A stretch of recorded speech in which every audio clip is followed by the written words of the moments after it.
Howdy, folks, is VileMike here. And yes, I did change the title a little bit. I don't know if it actually showed up because I did not finish NCIS this week because Stranger Things Season 4, I forgot how fucking long those episodes are. I told you, hour 10 minutes, hour 20 minutes, 50 minutes, an hour and 40 minutes, 2 hours and 30 minutes. Sorry, 2 hours and 27 minutes. Dude, I told you that.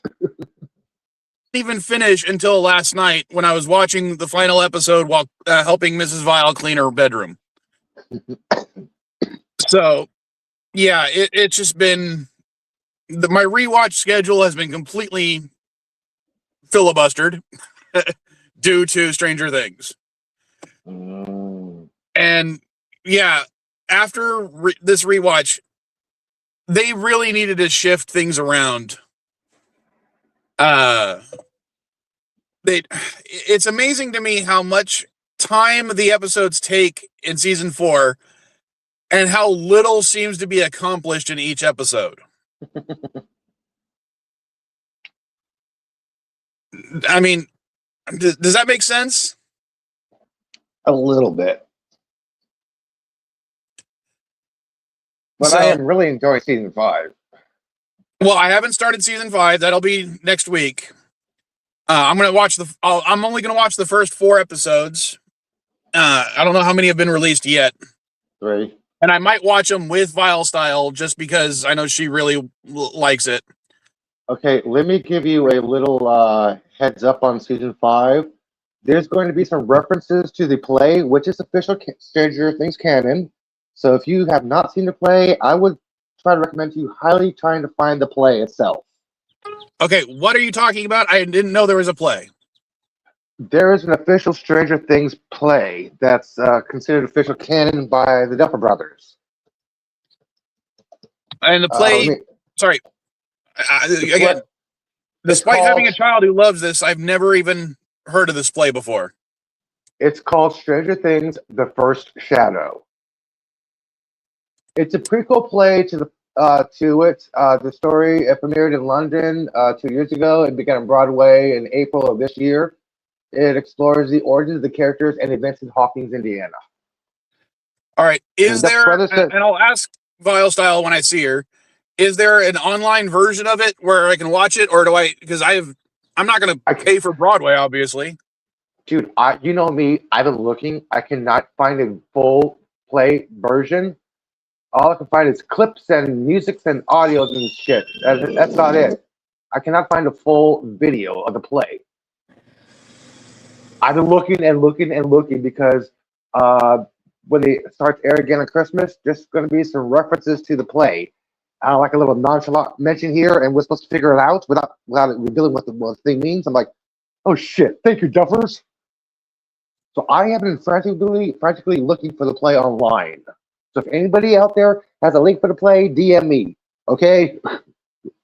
Oh, DM me too. Twitter, at SD GameSwap, Blue Sky, at VileMike. What was it? TikTok, it's VileMike SDGS, which is VileMike SD GameSwap.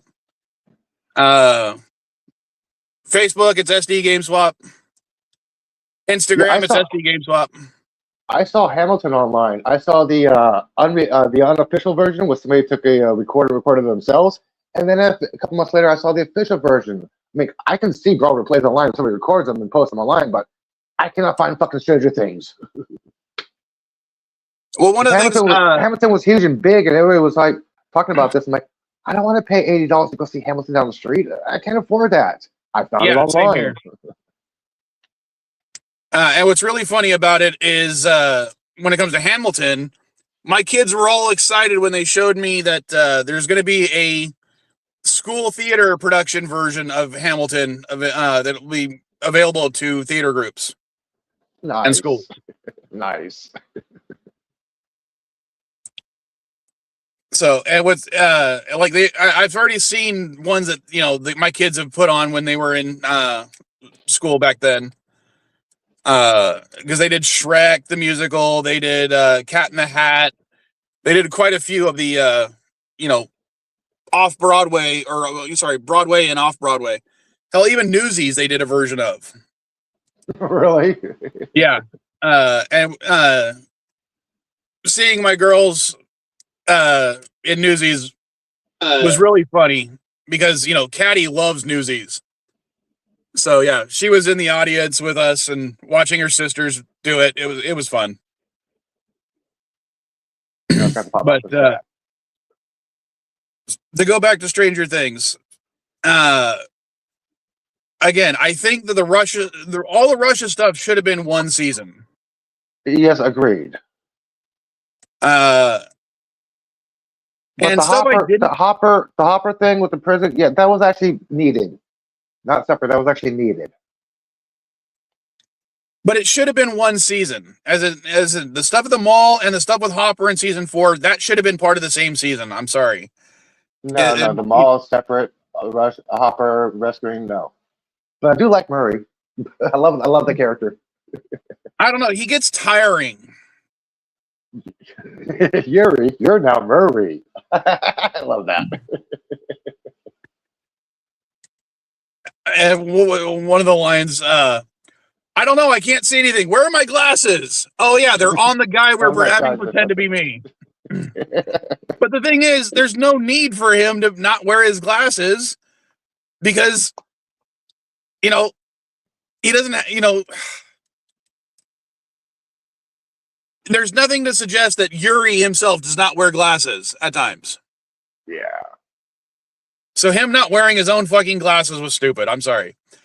I don't know how I feel about him being a karate master. I don't know karate, but I know crazy. So do I. I dub it Elihu. Mm-hmm. That's weird, not crazy.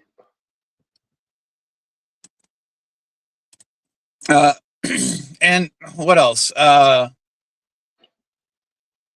hate Burger King. They're offering free city minis with a $5 purchase, and there's no city minis available at Burger King. What the fuck? Sorry. One of the things I will say, after season 3 and season 4, I'm loving Paul Reiser's character. To me, he appears to be, that character who's going to be, you think he's going to be the same type of person he was in Aliens. And I like the fact that he is the exact opposite of what you think. Yeah, he's a good guy. I'm like, wow, really? Wow, that was a 180. He's the good corrupt scientist. I love that. I was not expecting that from him, that character. I'm like, okay, how's he gonna screw over Leonard? How's he gonna screw over? How's he gonna screw over Jay? What the hell? He's up and route?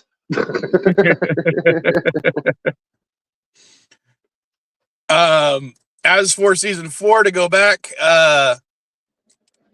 Jonathan becoming a stoner, I completely see that. Yeah, but he overplayed it. I think they underplayed him being a stoner.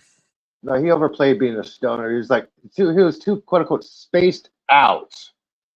Now his friend with long hair, I forgot the guy's name out of the band. Now he's a perfect stoner who's spaced out and cautious all the time. Now that's a good stoner. That's a good repertoire for him.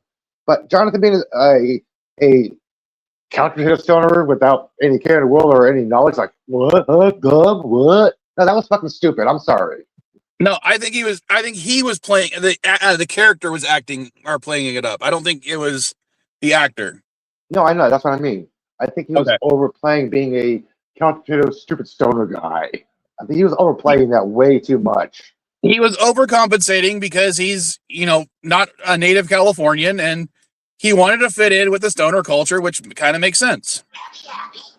It's something I've literally seen people do before.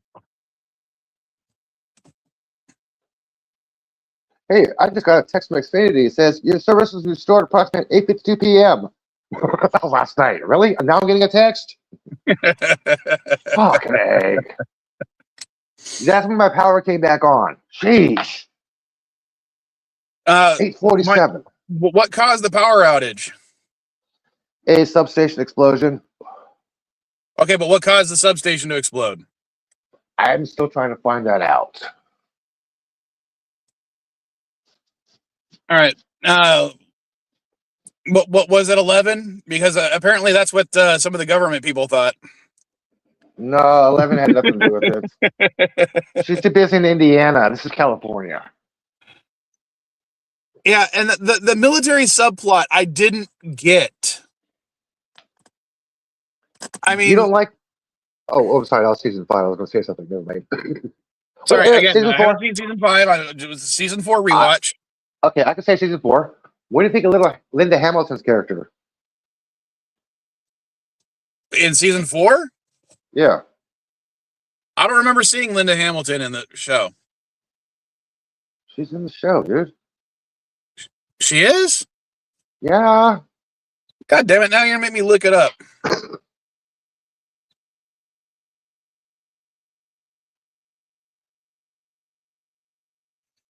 Okay, I hate you, Elihu, because literally I'm typing it into Google, and the third thing that comes up after Terminator is Stranger Things.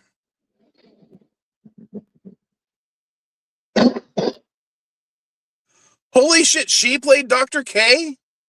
Yes. That did not look like her. I know. She's a great fucking thespian. That's why. I didn't even realize. I was like, wait. Why does she look familiar? That was Linda fucking Hamilton. Oh my God. I know. She is great.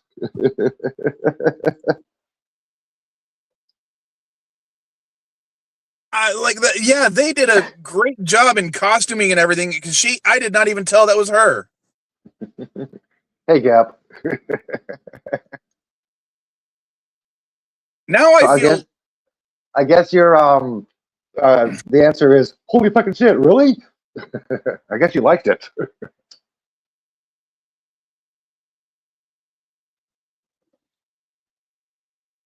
Wow. Okay. You can't hear me? I can hear you. No, Gap. Oh. Wait, if I'm talking to myself, how can you hear, and you can't hear anybody, how do you know I'm talking to myself? It is okay to talk to yourself as long as you do not involve a third party. And that's going to be weird if I've been streaming this entire time and the only person they can hear is you and not me. Weird. So, Gap, type in, since you apparently can hear me, type in the chat. Can you hear Mike or can you hear just me? If it's just me, I feel sorry for your ears.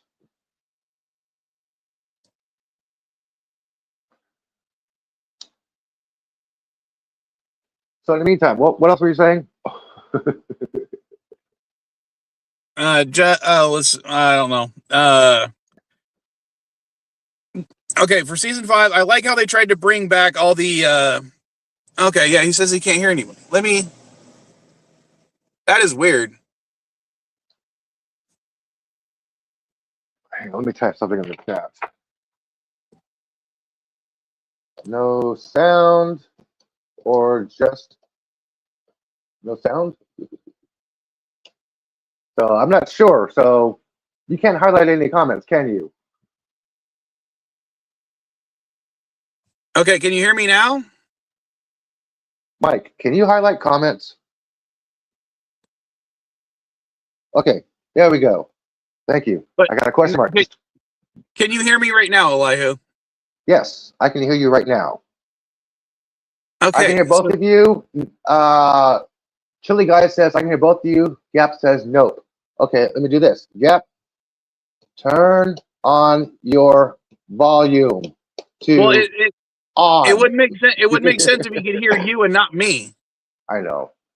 I will refresh and then go all the way out and come back into YouTube. Okay, since the chill guy Austin can hear us, Gap can't. That's kind of weird. What is wrong with StreamYards today? First stream, I get nothing but echoes, and now apparently someone can't even hear me talk. Okay, but I'm going to go back into the thing. All the previous villains they kind of brought back for this season, which I did appreciate. They brought back the Demodogs, they brought back the Demogorgon, and they brought back the Mind Flayer, and you kind of understand now that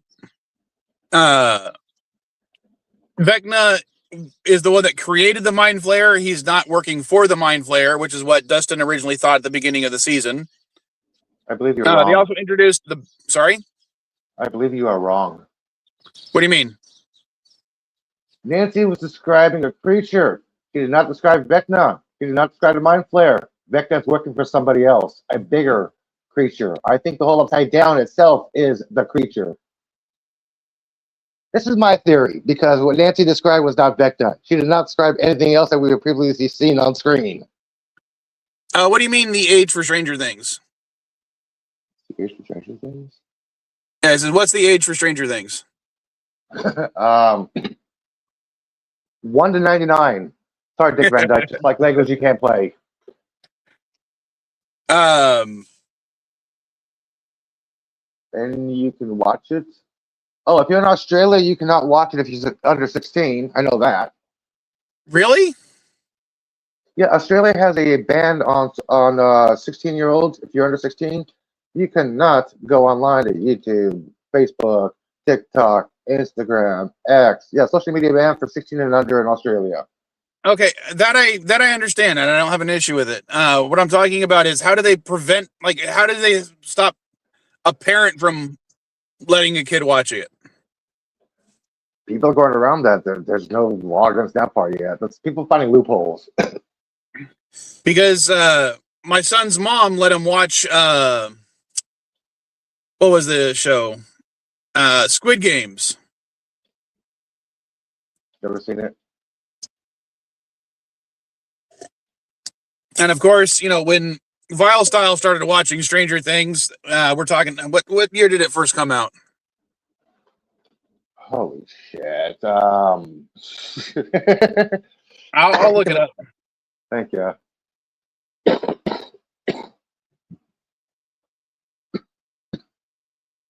I'm not allowed Squid Games. I've never seen Squid Games. July 15th, 2026 or 2016. Damn, 10 years ago. So we're talking 9 years ago. That means Vile Style was 6 years old when she first started watching Stranger Things. Oh, and I think Matthew Modine has some more Stranger Things to give away. Well, I did repost the thing you showed about the cereal box because I'm like, I just for her. Yeah, anybody listening, if you follow Matthew Modine on X, otherwise known as Twitter, he gives away free shit, autographed shit. He gives away free shit like Stranger Things autographed Papa. I already want a cookbook. The rules are follow him, like that post, and retweet it. That's all you got to do, and you automatically enter to win a free autograph from Matthew Modine. Oh, I don't think I follow him. I might have to do that. Okay. Yeah, follow him, dude. Follow him because that's the way to get rid of the bots. You follow, like, and retweet. That's a high flag. Like, okay, no bot there. That's a real person.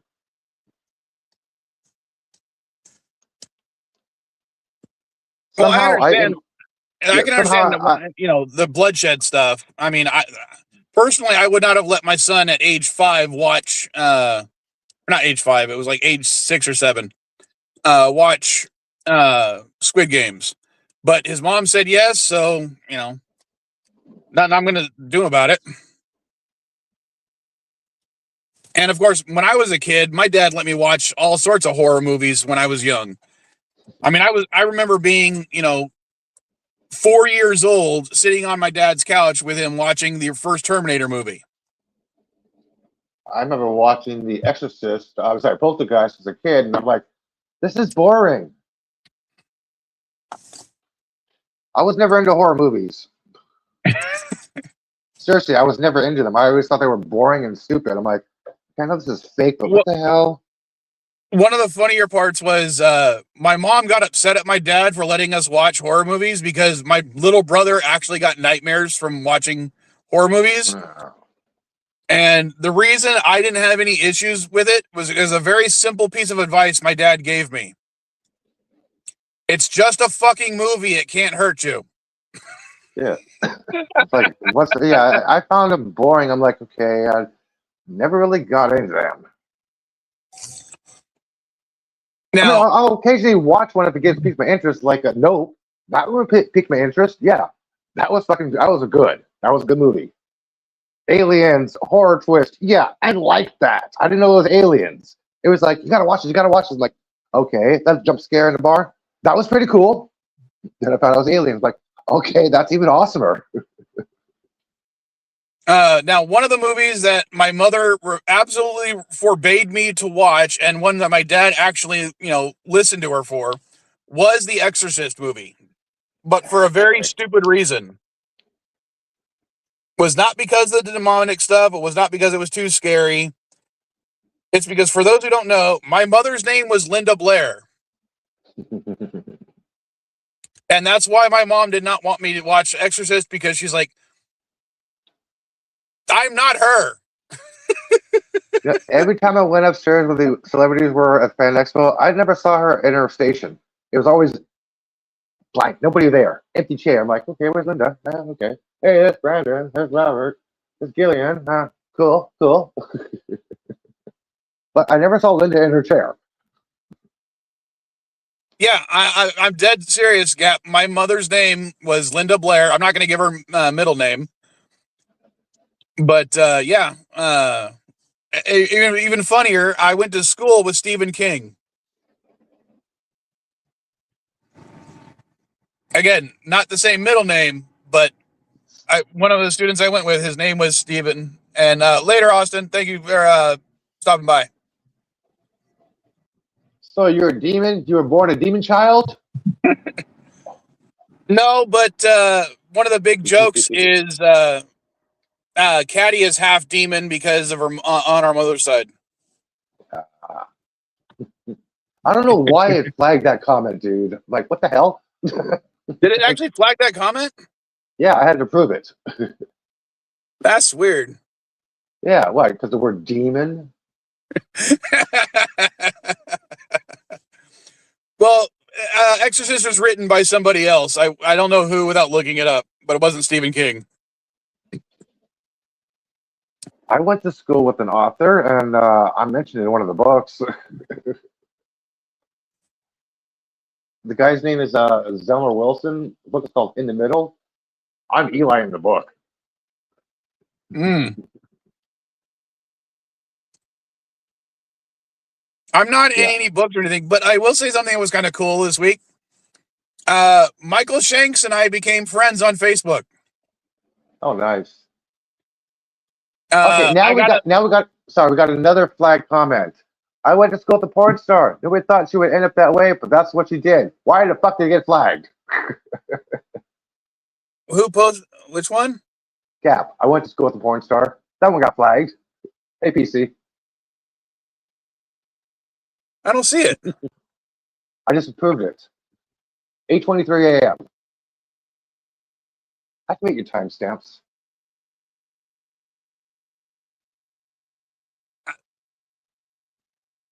Yeah, I don't. It's still not showing up on the StreamYards feed. I approved it, so it should. All right, hold on. No, I didn't have to prove that one. I can see that. No approval. I have like very limited settings on my thing, so. Wow.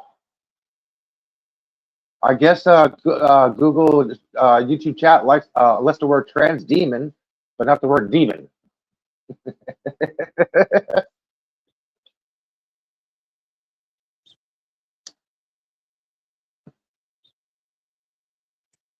Well, Gap. What do you? I now see the porn star thing because I actually went to YouTube to look at it. Have you watched any of my Vile reviews? If you go back and you watch the Batman, not Halloween, Long Halloween. There we go. The character of Anchi that shows up for that episode is voiced by Frankie LaRue, former porn star. Because she's a friend of mine. So Oh God, and it's funny you should bring that up, Gap. We didn't actually end up being able to go to his birthday, but Mrs. Vile had a friend whose kid's birthday was yesterday, and his name was Damien. And I was making jokes about The Omen, and they were completely going over Mrs. Vile's head because she has never seen the series.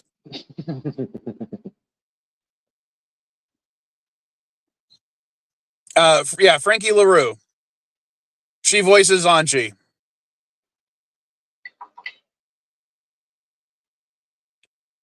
But as for the Michael Shanks thing, it literally just shows up in my recommended possible for when they say so and so might be a good friend, and it said Michael Shanks, and I'm like, that can't be the real one. So I clicked on it, and I'm like, holy crap, this is actually his Facebook page. Sure, I'll send a friend request, and he accepted. If you wanna look her up, go ahead. I don't know if she'll actually show up on Google, but it might show up on certain web pages. Man, the only Stargate actor that actually follows me is Simone. Well, I follow her on Twitter, but I don't. We're not friends on Twitter. You know what I mean? You know. Oh yeah. And we're friends. We follow each other on Twitter, Instagram. It's the only Stargate actor that I actually follow on social media. Follows me on social media. I'm like, huh. Well, besides Joseph Malozzi. Yeah, I follow him on Twitter too. And yeah, I know you say X, but I still refuse to call it X because it just sounds so stupid. X Twitter, yeah, whatever. I still call them tweets. I still call it Twitter. Hell, I got someone mad at me who goes to SDSU here in San Diego. That's San Diego State University. Because I referred to Snapdragon Stadium as Jack Murphy. And they're like, it hasn't been Jack Murphy since like the 90s. And I'm like, so it's what I grew up calling it, so I still call it Jack Murphy sometimes. Oh, by the way, did you hear the latest stunt that Mark Hamill pulled yesterday? Was it? Yeah. Are you talking about the one he was at his store? Yeah, that was kind of funny. I saw clips of it on his TikTok channel. What do you do? Yeah. He was standing by his star with a white shirt with his picture on it, with his name on it, and nobody fucking stopped him. I'm like, what the fuck? Yeah. That was funny. I'm like, okay, that was not staged. That's actually real shit. I'm like, that's funny as shit. I think that was one of the late night shows that had him do that. I don't know about that. That still could have been staged. Dude, no. You can't trust anything today, can you? I mean, yeah, I can't trust you. I mean, seriously, you cannot trust that they'll do that shit on purpose. They'll do that. I swear to God, that's not outside the realm of them doing that on purpose. Dude, I still don't trust you. Yeah, this is good weed. Try it, man. I got it. Good weed. Let me ask you 21%. My shit. Let me ask you a question. Was there cut scenes between the people? No. There was no cut scenes between. Yes, the people there was obviously cuts made. A lot. Okay, I'm fucking with him. I'm fucking with him. Okay, so yeah. So that's that. Okay, right there. It doesn't smell like a fish right there. Dear Lord, dude. I thought it was funny as shit. I bet you like 90% of them knew who he was, and they only clipped together the few people who have no clue what Star Wars is. Because I highly doubt that they even had the one where the one person knew on the phone that it was him. Hold on, I'm trying to. For Gap. I'm just gonna put the. Ow. Okay, you still got muted, Gap. I'm like, what the fuck? What? I haven't even changed my settings. Why are so many things being blocked? I don't know. Put up LDG's ass. That should never be blocked. All right, and Gap. That's the Frankie LaRue I'm talking about. That's her IMDb page. Positive Kendall wants to link to the StreamYard. Let me see if I can. He put in the X Twitter group chat. I didn't see the link itself. I'm not sure if you're seeing it or not. Because I had to have him text it to me. I'm like, I don't see it, man.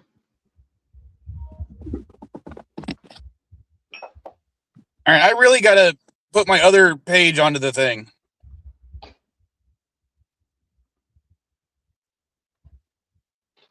Yeah, sorry, PC. I just saw that comment when you put link. Sorry, it wasn't right away. I was looking at something else.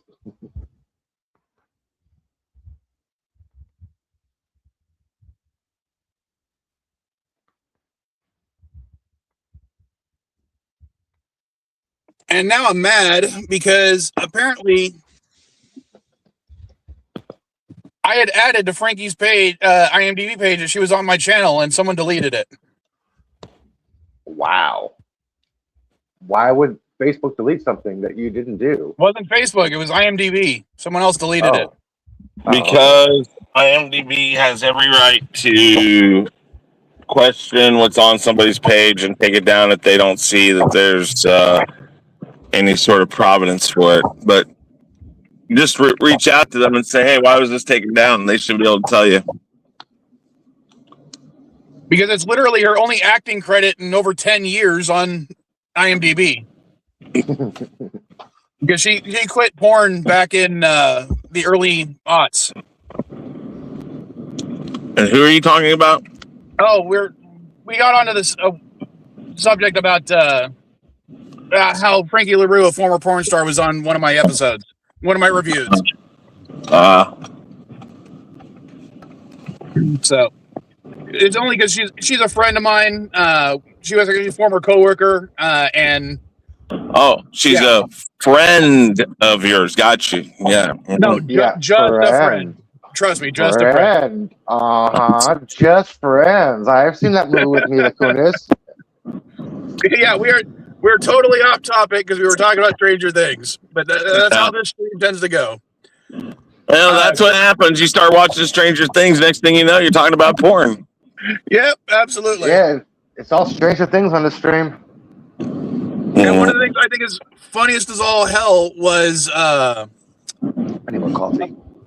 Some random person on Twitter sent me a link to what's her name? Garfunkel and Oates. You know what I'm talking about? The two singers? Who? Garfunkel and Oates. Sorry, Simon and Garfunkel? No, not Simon and Garfunkel. Garfunkel and Oates. Hollow Notes? I don't. Who are you talking about? It's Kate Minucci, Kate Minucci, and Ricky Lindholm.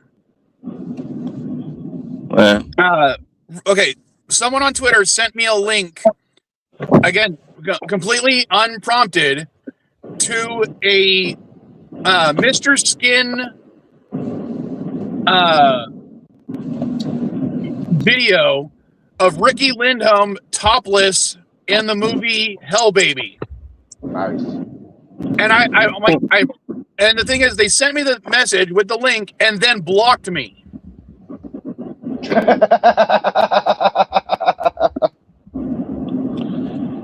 Yes, the wonders of Twitter. I'm like, I was about to approve your comment, Gap, but you just deleted the message. That was kind of funny. So yeah, I have no idea why someone would do something like that. And it wasn't the SD GameSwap account. It was the VileMike account. Weird. And a lot of people do block me on that one. I literally, not to get into politics, but I did have somebody block me after calling Mrs. Vile trans.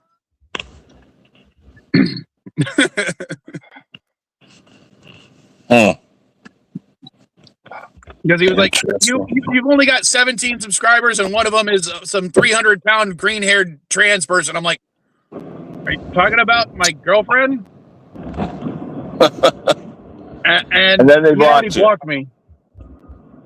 But yeah, the VileMike one is just because I don't. That's the one I will respond to most political stuff. Now I'm trying to avoid political stuff on the GameSwap one.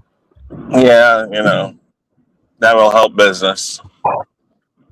So, Gap, I'm Yep, I'm only going to not approve those messages if they're hateful, bullshit stuff. But you don't do that shit, so I'm going to approve those messages, dude. Don't worry about it, okay? Don't worry about deleting it, man.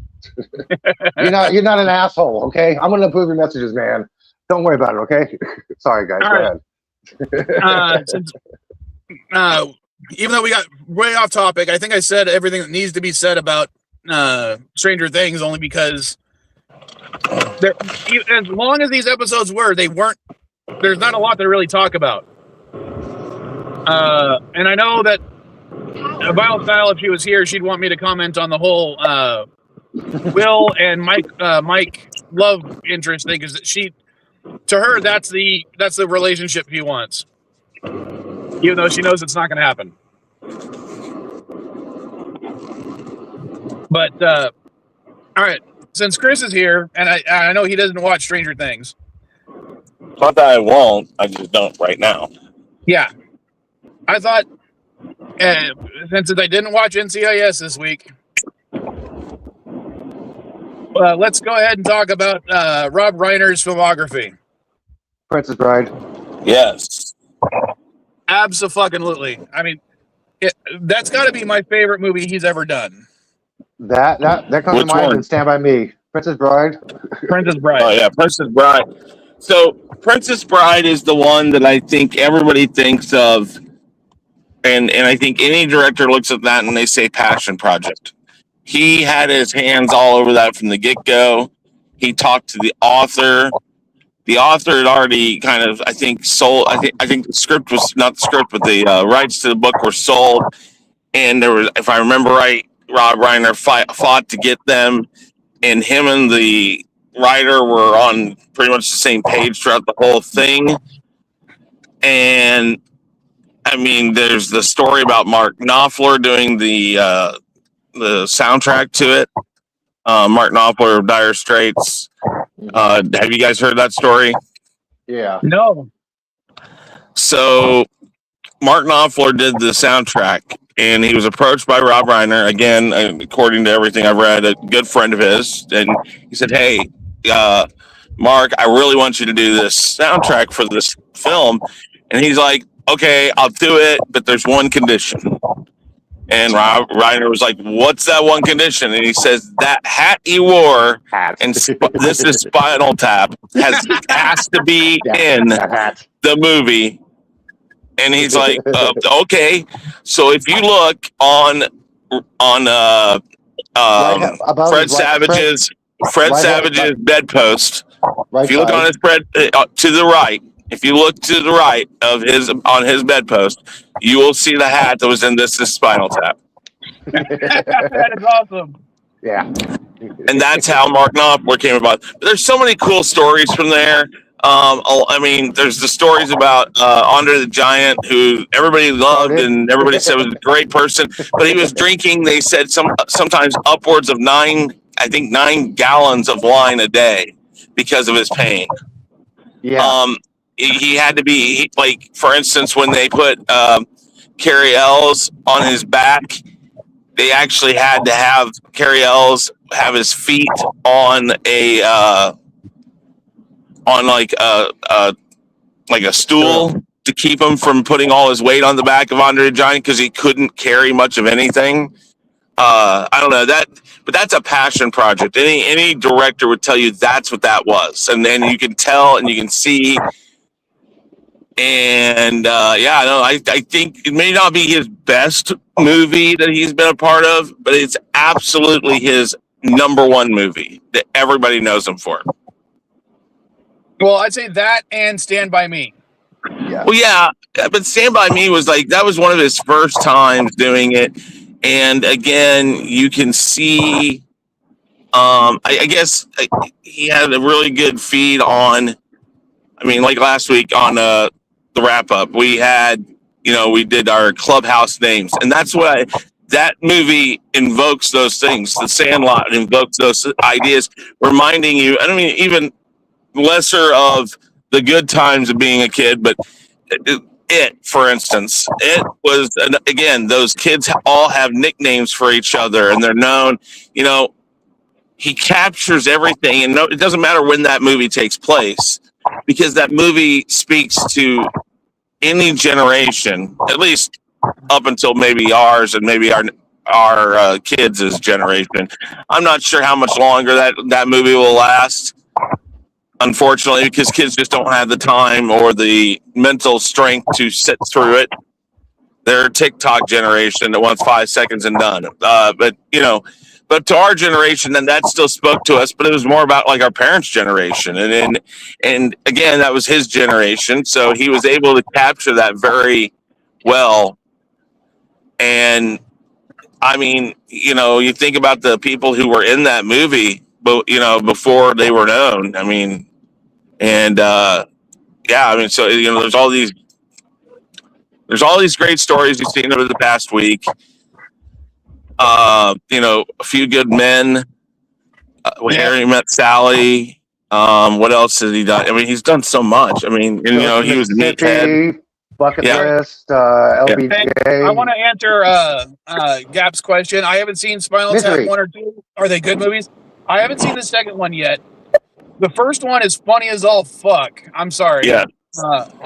And I know you might be asking yourself, I don't always talk about recent deaths on this channel, but one of the reasons, because I was such a fan of Rob Reiner and certain things, if you watch the title sequence for the Vile reviews, there's an image of the knob going to 11, which is one of the biggest jokes on this is Spinal Tap. Yeah.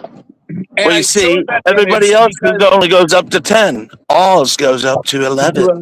Ours are louder. So there's a reason why I'm talking about Rob Reiner on the stream, is because he's literally been a part of this channel for a decade. Can we do one little small political gripe here? Go ahead. As long as it's short. Why the fuck did Trump think that post was worth anything? I stopped questioning his mentality a long time ago. I just can't. I think NB puts it best, even on the last stream. He put it in the chat. We know he's a narcissist. That's fine, but dude, back the fuck off. Anyways, done. Yeah, so Princess Bride is the one that, that and this is Spinal Tap. Those are the two ones, but I think that's because they're cult pop favorites. I have the list. I have a list of 20 movies he directed. Yeah, but in front of me too.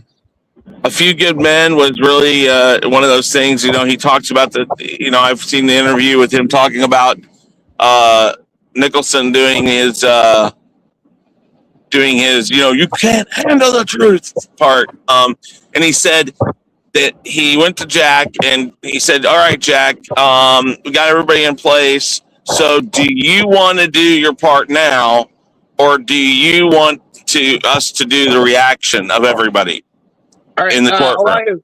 I can't send him the link because my other phone doesn't have the SD GameSwap Twitter account. And if I back out, I'll have to do everything over. So can you send it to him on whatever he's on? Hang on a second. But so he's talking about he's like, I talked to Jack. Jack, I asked him, hey, do you want to do your scene first, or do you want me to shoot everybody's reaction to your speech? And he's like, yeah, go ahead and shoot everybody else first. Jack said that. And he's like, okay. And then Rob Reiner in this interview proceeds to talk about how they did like 30 takes of different people's reactions, and that every take, Jack was doing that speech exactly how it is on film. And exactly the same level of, power and delivery and everything. Yeah. And about 15 takes in, he goes up to Jack and he says, hey, Jack, you might want to back off a little bit because, we still have to shoot you. And he looks at Rob and he says, Rob, you don't understand. I never get to do this. He's like, I'm normally the one, they normally bring me in and say, go. And that's it. He's like, I'm enjoying this. I get to I'm doing my line 50 times and all this. He loved it. And so after 30 takes, they turned the camera over on Jack, and the scene you get, it was the first take that they took with him on camera doing it. And it's the same as it was every take before that. I'm sorry, I cannot send PC a link because it says the account suspended on X. Who? He asked for it on Discord. I'm not on Discord. Oh, and I am on Discord, but I don't have it installed on my phone right now. Hold on. Sorry, Hold on. I'm going to I'm almost home, so if you let me do it. Who is it that needs it? Positive Candor. Okay, both of you are talking. Come on. Who? Positive Candor. Okay, I'll get it to him. Just give me a few minutes. I'll get there. But it's sad that what happened. I mean, I'd love to say that it's a rarity, but again, we're going to find out more over the next few months exactly what was going on in their son's brain, and what led up to this. I mean, we already know about the addictions and those problems, and then it's been years that it's been going on.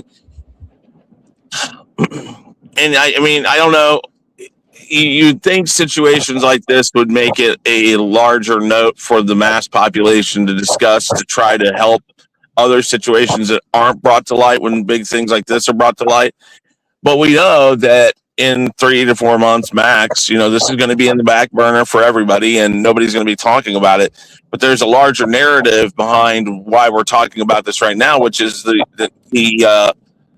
decline of mental health in the United States and the taboo of it.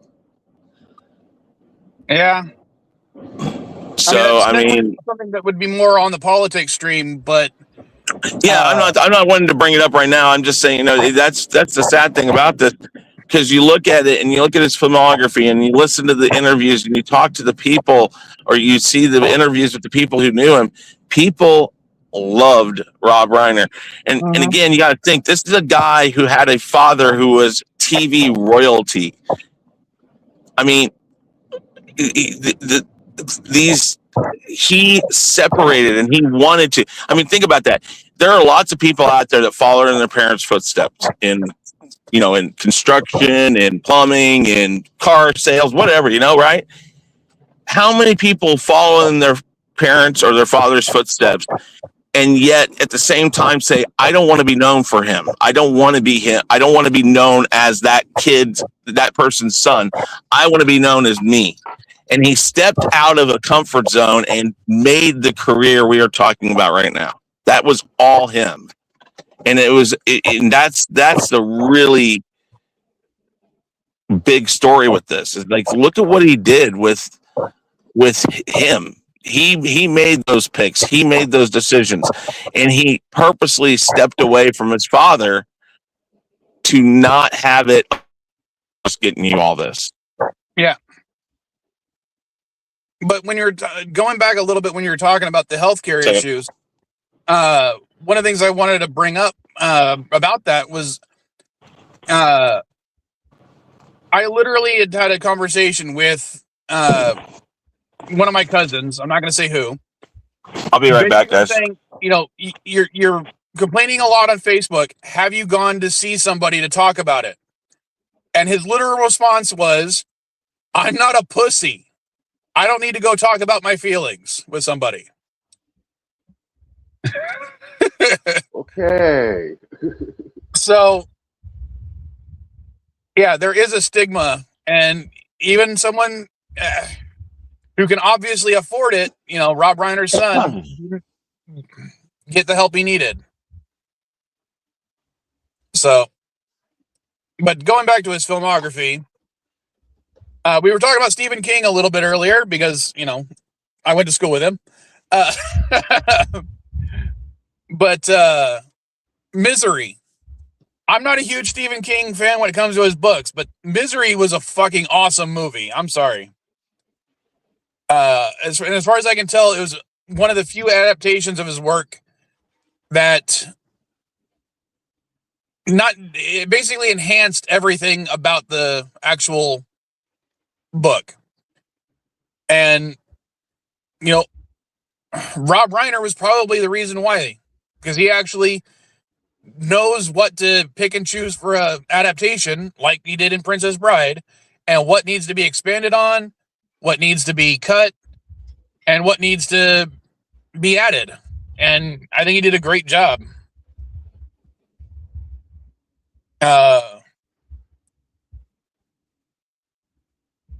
Everyone else still there? Physically Yeah, or I'm still mentally? I was gonna say y'all quiet. The American president.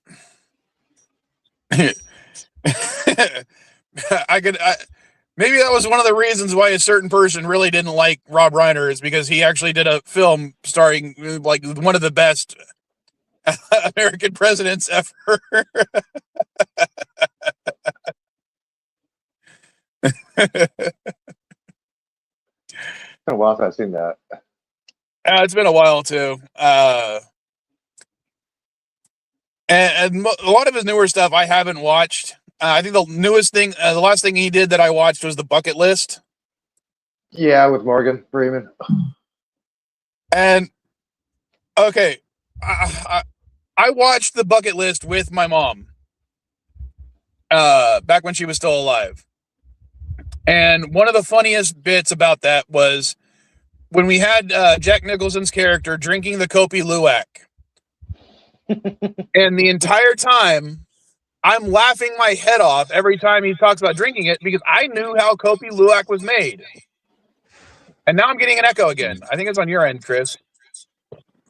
And now Chris comes in. We're getting an echo again. And now Chris comes in. We're getting echo again. I'm just fucking with you. Echo again. I hear no echo. Yeah, echo's gone. No, Now it's back. No, it isn't. It's fake news. It's Chris. Mess. Any better? I don't know. Testing. Hello? Better. Yeah, we're good. I thought I heard a mouse squealing. What happened? Now, so if you guys don't know how Kopi Luwak is made, basically What's there's Kopi Luwak? Sorry, what? What is that? Kobe what? Sound like a Kopi Luwak. It's a type of coffee. Yeah. Oh, coffee. Mhm. Oh, okay. Now, Kopi the Luwak. monkey- Wait. Wait. Is that the pooping dropping coffee? Yeah. Yes. Yeah. The guano coffee. But Yeah. what I was saying was, my mom didn't know what Kopi Luwak was. I did, and she was asking why was I laughing every time Jack Nicholson was talking about it. I'm like, because there's this cat thing called a civet who eats the berries, poops them out, and people gather the poop, get the beans out of the berries from the poop, roast it, and then drink the coffee. Well, they wash it off. I mean, they course they wash do. it down to back to the berry because they can't digest the berry or the they digest the berry. They don't. They can't digest the seed. coffee seed. The bean. Coffee, that's what I mean. Yeah, That's what I mean. but did you ever take turmeric and put it into plastic? Okay, so you can wash it off, but it's saturated in it. It's like I got you. literally But that's why it's considered. It's one of the world's most expensive coffees. So It's considered a delicacy. It's considered a delicacy.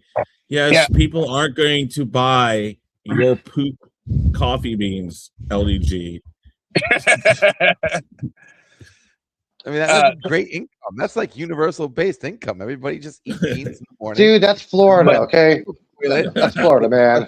toilet, So right? The toilet, like strains out the beans. that you Hashtag shit Florida, out. man. And then it's like So, black gold. but- so I explained that to my mom, and of course she's still she starts laughing too about it, because she's like, she thinks that it's just an expensive form of coffee, and now that she knows what it is, she's laughing. And then of course the scene comes on later on in the film where Morgan Freeman's character tells his friend what Kopi Luwak is, Mhm. and they both start laughing, and me and my mom just look at each other and we start laughing too. It was one of the greatest scenes of all time for me, one of those connection scenes between me and my mom. And it was in a freaking Rob Reiner movie with So about two breads. what is your most favorite? APC. What's your most favorite Rob Reiner film? Oh, you gotta pick one, just one. Well, now that I'm gonna let Positive come say something because he was first, or he was. Go ahead, Pause. It's either Spinal Tap. Yeah, I was gonna say rest in peace, Gil Gerard of Buck Rogers fame. Mm-hmm. Yeah. He just Forgot about passed that. recently. Yes. Go ahead. But since Chris asked the question and you're the newest one, I was gonna have you answer. What's your favorite Rob Reiner film? Let me look them up real quick. I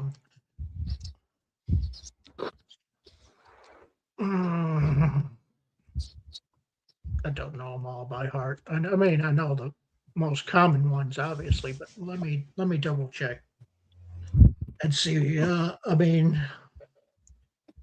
Spinal Tap obviously is great. Yeah.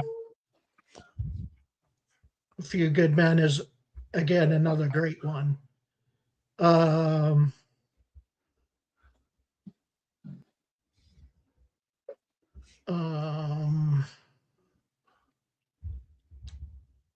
Yes, I have more than that, right? I'll be back. What else? I mean, You yeah. Man. You said The Princess Bride already. Yep. Those are probably my top three, actually, out of his. But if you had to choose one, if I had to choose one, I think just because of its originality, I'm going to say Spinal Tap. Yep. It's a lot of people's. Because A Few Good Men has been done in a way, the court thing has been done to death in a way. So that's not really original. But Spinal Tap is a unique. It's about a terrible band basically that instead of your popular band. So it's a unique, a band that thinks that they're great, but then because of mismanagement and whatnot, is not. But then of course they blow up overseas, and then they become popular again. Because of editing of them in Japan is them blowing up overseas, and then I imagine after that, then they become popular again. So it's your typical, which happens to bands in real life in a way sometimes, So all right. So and the scene of the dwarfs out being taller than the Stonehenge is as classic as you can get, Yeah, I might watch This Is Spinal Tap 2 for next week's stream just because I haven't seen it yet. And in his honor, I'll see if I can find it on DVD or something and watch it that way, because the other ways I tend to watch certain things, I don't want to do to him for that. So, Elihu, since you were talking, what if you had to answer Chris's question? What would be like your top film that he did? Period. Or did he disappear on us?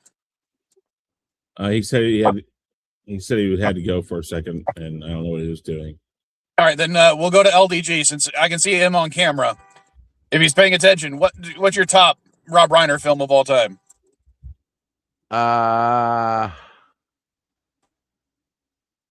1 second. I have to look it up. Here we go. Rob Reiner. Okay, so I would say, I've definitely seen Spinal Tap and Princess Bride, Stand By Me. Not a fan of Harry Met Sally. Misery was okay. I saw that at the movie theaters. A Few Good Men is really good. Not so much in The American President, and not so much in The Ghost of Mississippi. I would have to say the bucket list. Rumor has it, Magic, Flipped God, Shock, Spinal Tap 2. I'm back. God and Country. You know, I mean, I guess I would have to say Spinal Tap. If not that one, then Princess Bride. I mean, I always enjoyed that one. But yeah, I guess that's the best one for me. Okay, so we got 2 for This Is Spinal Tap. What about you, Elihu? If you had to choose one of his films that'd be your favorite, which one? Princess Bride. And yeah, I got to go with Princess Bride too. So we got 2 and 2. Chris, you're the deciding vote, I guess. My second favorite. The best one. My second favorite was Stand By Me, if that counts. No, doesn't count. I mean, I love Princess Bride. I love This Is Spinal Tap. But I'm gonna go off on. No, I'm not. I would go off on if I'm going by sheer what the movie was like in totality. I would probably have picked An American President or The American President, because that movie is. I've heard it from several people, different things about that movie. One, the ending speech is how a president should sound. Yeah. You know, go figure. It is more poignant even now. That to people like a lot of like my mother and other people I've talked to about it are like they've seen movies that Annette Bening and Warren Beatty were in when I don't know if they're still married, but when they were married. And my mom and several other people always talk about there was no chemistry between the actual husband and wife. The chemistry between Michael Douglas and Annette Bening in that movie is perfect. I agree with that. That's pure direction. That makes you understand how to capture people in moments and all that stuff. But I still have to go with the Passion Project, The Princess Bride. I love This Is Spinal Tap. It is so original. It is so great. But there's something about that movie, The Princess Bride, that resonates forever. I don't think Spinal Tap will be remembered as much in 30 years. I think The Princess Bride will be something that people will always go back to and talk about him with that movie. So yeah, I'll pick The Princess Bride. Okay. When you're talking about what a president should be, the American president is definitely one of the standout examples of what that is. Politically, emotionally, morally, I agree. As for impact, Stand By Me is probably one of the most slice of life Americana films I remember watching that movie with my dad, and he's like saying this is what his life was when he was growing up. It's what most kids' life was like. You're right, dude. The fat kid married Rebecca Ramon, okay? Well, you see, you got to remember, every kid has been in a group of kids, and maybe not a dead body, but we heard there's this abandoned house out in the middle of the field, and maybe it isn't the long ass walk that they have in this movie or whatever. I mean, but everybody's done something like that. An abandoned school. Yeah, I've done that. Whatever. I remember going out to the field when I was a kid. We had when I was growing up we had a field across the street.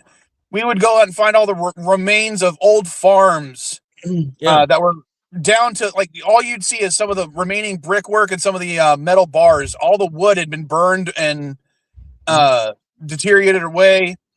So yeah, that even I had some experiences with that. But again, when I watched the film, I hadn't had those experiences yet.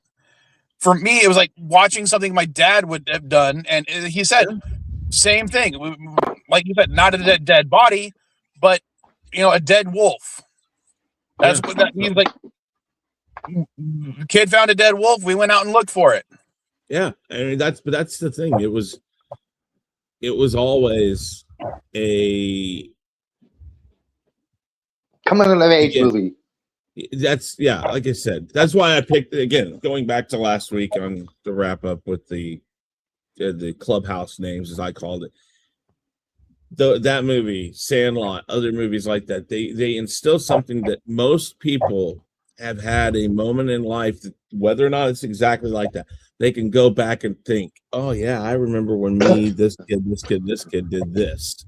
It was like that, and I remember those moments when we got in a fight with each other because of something, or we all relied on each other because we thought we were going to die or something. The different scenes in that movie, I think every person, maybe not in one full swoop of day or whatever the time period is, I can't remember how long it takes in the movie, but we've all had that. We've had those individual moments with a group of people that were influential in our lives. It speaks to everybody. And again, though, I'm afraid though that movie again won't have as much staying power. I'm not sure if movies like his are going to have staying power, just because the next generations, unless our generation teaches the next generations to watch these movies, and then they teach their generations, these types of movies don't mean as much to kids these days. Like Stand By Me would not resonate with any child of today's age. Like anybody between the ages of 1 year old and 7 years old right now probably couldn't fully understand Stand By Me. They're like, I'll just look it up online. Where's Google Maps? You know what? Yeah. You know what? I'm going to test that theory. I'm going to see if I can get my kids to watch it, and we'll see if it resonates with them even at all. And I'll talk about it next stream if I can get them to actually watch it. Which so you're going to experiment on your kids. Wow, what a dad! I'm going to experiment on my kids by making them watch stuff. You are Dr. Brenner. Wow. Watch Rob Reiner films. And I know all my kids have watched and like Princess Bride. So, like you said, that's one that connects to everybody. And I think it's because it's that fantasy fairy tale. And for the boys, and for younger boys, it's very much the Fred Savage thing. Oh, no. I want to hear what happens. I don't mind the smooching stuff. I don't. Yeah. It's like, you looked kind of worried. I was just going to skip that. No, it's okay. And then at the end, well, I don't mind it so much. It's like it point blank hits both sides of the mark. It's like it hits all the little girls. It hits all the little boys, because the little boys at the beginning of that movie will think the same thing. They'll be like that. But then again, I think that one has the most staying power of any of them, unfortunately. I mean, because I think a lot of his movies deserve to be more notable and watched than that. But even Ryan Reynolds did the little parody of it in the Christmas, little toned down Christmas version, and he had the hat on the bedpost as well with Fred Savage. That was pretty cool. Yeah. So that's the. You need more coffee, Chris. Yeah, probably. Alcohol and coffee. Well, unfortunately, I don't have any alcohol this stream, only because we looked up some of the laws here in TJ, and apparently, it is completely illegal to be driving around with an open bottle of alcohol, period, in your vehicle in TJ. So we didn't realize I've been breaking the law for a long time by carrying that bottle around. I'm not unless I have a bottle here at Mrs. Vile's. I'm not going to be drinking here. Originally, we were going to try to cross the border before. Sorry, but with this being the last week before Christmas, there's a lot of traffic trying to cross the border right now. So we literally turned around and came back here to do the streams. And then as soon as I end the stream in about 20 minutes, we're gonna go straight up there because we got plans tonight to watch the Parade of Lights. So you won't be there tonight. Well, I'm gonna try to be there at the beginning, but I may not be able to play any games. Okay. So the actual parade doesn't start till like 6:15 or so. Okay. Oh, that's an hour and 15 minutes into Chris's show. So, and if I don't show up, and if I am not able to pick up Katty, I'll try to have her be there so she can represent the Vile family. Okay. Well, depending on how many people. Well, depending on how many people are available, we might push it off to next week. I don't know yet. We'll ask everybody what they want to do. Speaking of Katty, plans, so I'm available. Mm-hmm. Speaking of Katty, she's decided that she and her friend are going to try to start streaming on YouTube, playing video games. So look out for next year because we might do a test stream on my channel because they don't know how to really work StreamYards and OBS at the same time and stuff like that.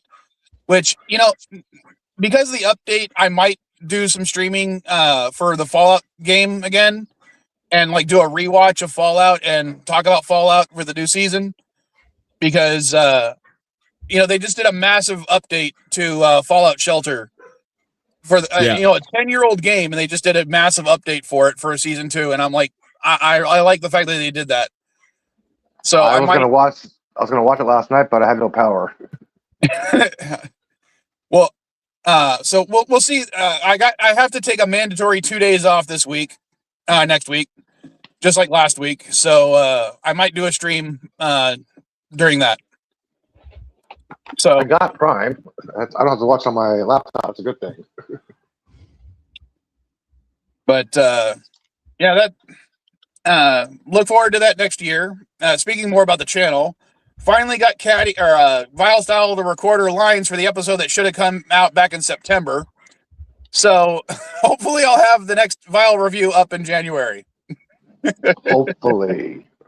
Only 6 months late. Only. Oh yeah, I wanted to do 1 episode a month, and I did 4 episodes the entire year. Dude, stop blaming yourself. It's what you have kids blame. Okay. No, I'm blaming myself. I should have. I should have, brought the whip out and started whipping the kids to get them to do what I wanted them to do. I'm too nice of a parent. Which is even funnier for me, because that's literally what my younger kid's mom said. She keeps telling me I'm too nice to them. Oh, man. Okay, I'll be mean to the kids from now on. So, anything else you guys want to bring up? Because as I said, I'm going to end the stream at in about 17 minutes. Well, you don't like spoilers, so never mind. I was going to say something. Yeah, no spoilers. I'm already mad at Mrs. Vile because I'm not mad at Mrs. Vile. She showed me just a brief little thing of the chairs for the actors that are appearing in Avengers Doomsday, and I'm like, great, now I know these people are going to be in the film. Thanks. That's an old video. Yeah, but I didn't see it. So now that I know that certain people are going to be in the film, I know those characters are going to be in the film. But now I've got that spoiled for me. Okay, have you seen the War Between the Land and the Sea yet? No. It's actually very good, except for the 3rd episode, which has sucked. What's it about? It's actually pretty good. It's a offspin of Doctor Who, Russell T. Davies creation. It's humans against aquatic people. Well, remember, I'm really far behind on my Doctor Who watching. You don't all you have to know is what unit is and who Kate Lethbridge Stewart is. That's all you need to know. All right. Well, maybe I'll watch it. I'll put it on the list. Okay. Send me a thing on Twitter to remind me. Okay, because I've got my list of stuff I got to watch. Yeah, you don't need to know anything else except who Kate is and what unit it is. Then you're in. Because everybody knows who Kate Leopard Stewart is. Come on. Well, is she also? I'm guessing it's a prequel. No, I thought her character was killed off. no. Oh, and who am I thinking got killed off? I don't know. But yeah, since Jodie Whittaker left, I haven't seen anything. So. Well, it was actually pretty good, except for the third one. What the fuck did they do to that character? Like, it's not her. You watch it, you'll see what I mean. The first episode was pretty good. The second episode was excellent. The fourth one was fire. I'm waiting for the fifth and final episode to come out, which I believe drops today. So it's a mini series. It's not a full on show. No, it's a miniseries. Let me see if it drops yet. Sometimes I get it early on BBC when it airs on BBC. I get it early here. It's Kamali. Kamali Nanjiani. He's a funny ass guy. Let's see. I don't see the function to see yet. There's Fire and Ash. Check my other site.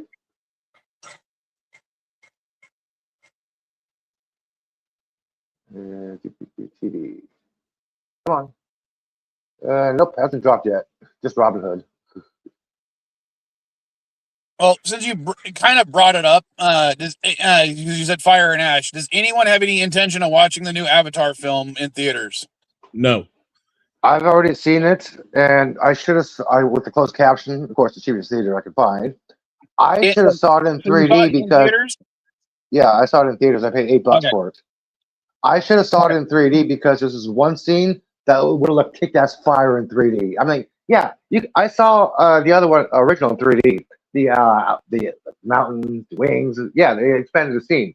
But there's just one scene in Fire and Ash that will look fucking killer in 3D. I wish I would have saw it in 3D. Only one scene I believe would have been worth in 3D. But you do not have to see part 2 to understand what's going on in part 3. That's the thing. You can skip 2. You can skip 2. Trust me. Skip 2. They recap it in 3. The first one I remember seeing in IMAX 3D with a friend of mine. Mm-hmm. The second one I watched with the kids at a drive-in. But for this one, I have no interest whatsoever. But apparently, there's a meme going around from a few years back that people are like, he made the meme true. And that was a picture of the guy from the first movie. Sorry, we lost Candor. Saying, the racist, and then it had a picture of a Na'vi saying his girlfriend. And I guess for this new film, they literally made that meme true because there's a racist human who hates Na'vi, and his girlfriend is a Na'vi.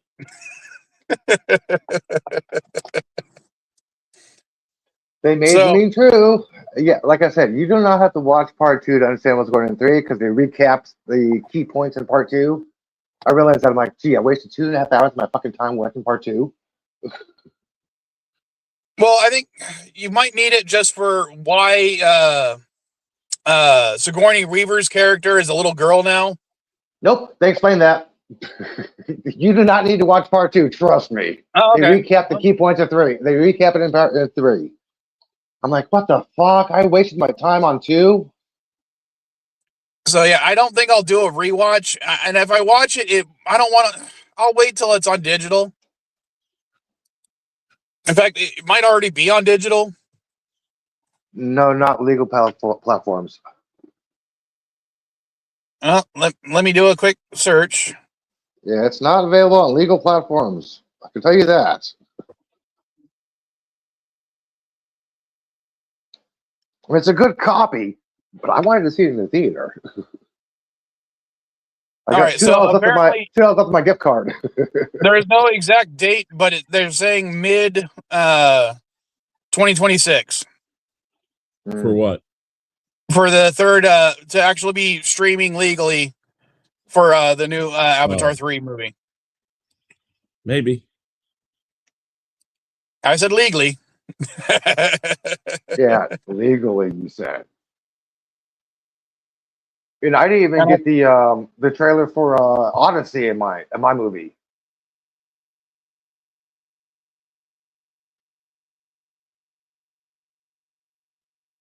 God, and it's weird for me to see it saying, on Disney Plus, because, this is the first Avatar film to be released since Disney bought Fox. So it's just kind of weird. No. So, are you talking about the whatever the second one was? The second one was out after they bought it. Are you sure? I'm pretty sure. Yeah. Hold on. I think he's right. 2022. And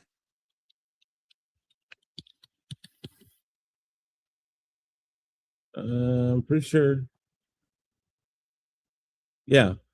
It was released after. okay, yeah, you're right. Yeah, almost 3 years before that. Fuck, it just seems. Yeah. I just remember seeing the first two Avatar films almost exclusively on Netflix. Well, I think they still had to show them, like they still had to go through the normal processes with other ones because there were still signed contracts for first dibs on the second one, but I don't know that for sure. I remember waiting 6 to 8 months for the movie to come on VHS to rent Blockbuster after it came out in the theaters. Now it's coming out immediately. I mean, Superman came out immediately. So here's one of the reasons I'm guessing I'm so confused about it. Because Avatar 2 started shooting in 2027. I'm sorry, 2017. Wow. I don't know why I'm screwing up the dates. So, but it didn't finish shooting until 2020. So it took a very freaking long time for them to do all the live action and mocap stuff. Mm-hmm. So it was during their the production of the film that Disney bought it. So yeah, the contracts had to be in place for streaming on Netflix. That's got to be the reason why. Money. Possible.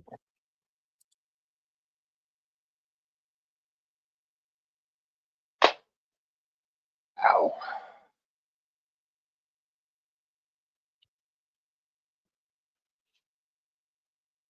That's the only other nerd news I can think of right now. Well, the last thing I'll mention, because of how long I was waiting in line last week to cross the border, I ended up watching the movies Superbad, Monty Python and the Holy Grail. Nice. And Underworld 1. Oh wow. And the same site I was able to get the movies from legally I've discovered have all the Underworld films. Oh. So I now have, as of yesterday, downloaded Underworld Evolution, Rise of the Lycans, Awakening, Blood Wars, and the animated film as well, which I didn't even know there was an animated film. I didn't know there was a fifth movie either. Oh yeah. So now that I know that there's actually like 5.5 movies, I rewatched with Mrs. Vile yesterday when we were getting her car fixed, the second one. And I'm going to try to watch the other ones just because, now that I have them, I might as well. So we might talk about that on the next stream too, just because I have access to the films and was able to legally download them. And I'm wondering, basically, how did this film series die so hard to the point where they released a fifth film and I didn't even fucking know about it? Like kind of like Land Before Time.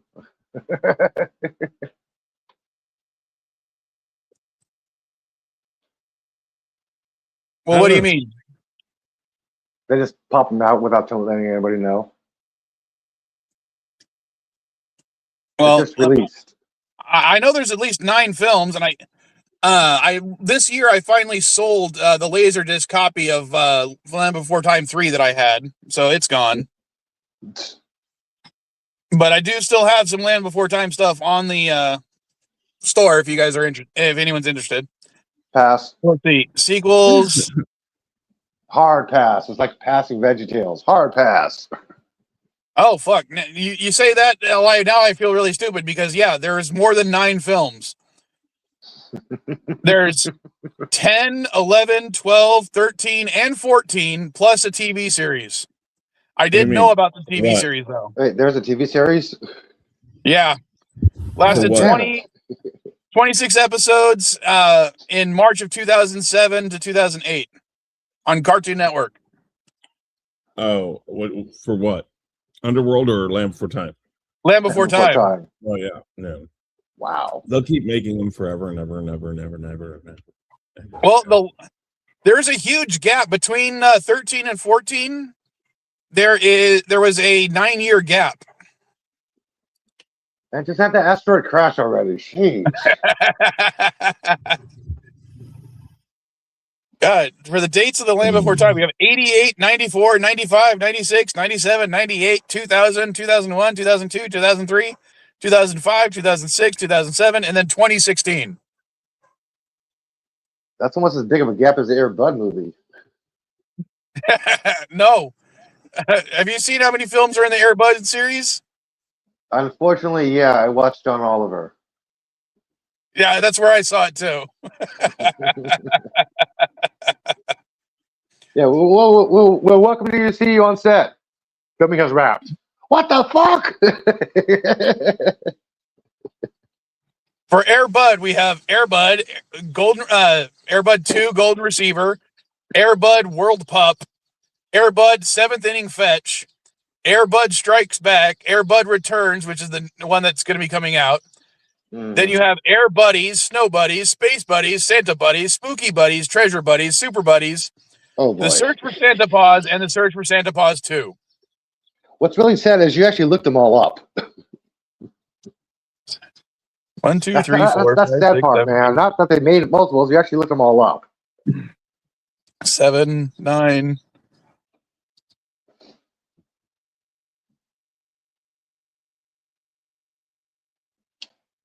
That means with the new one coming out in 2026, that'll be 15 Air Bud movies.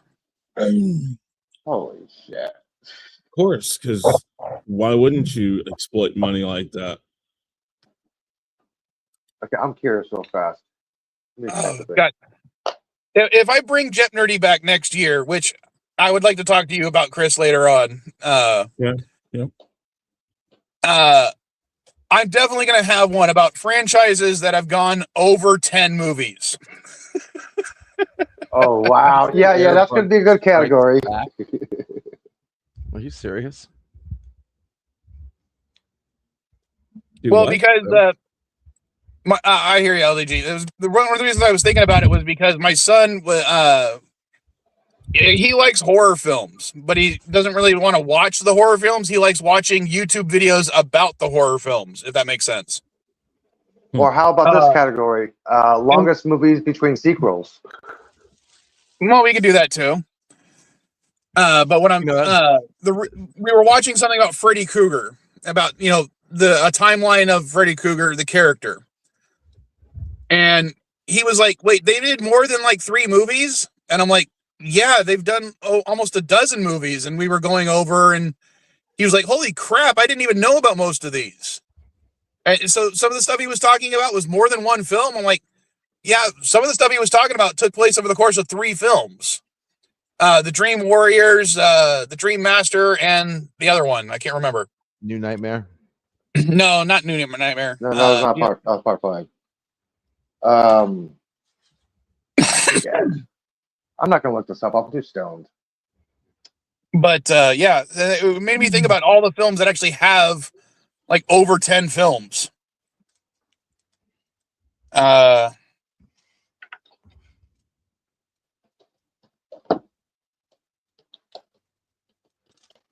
Okay, let's see. Okay, I did actually look it up.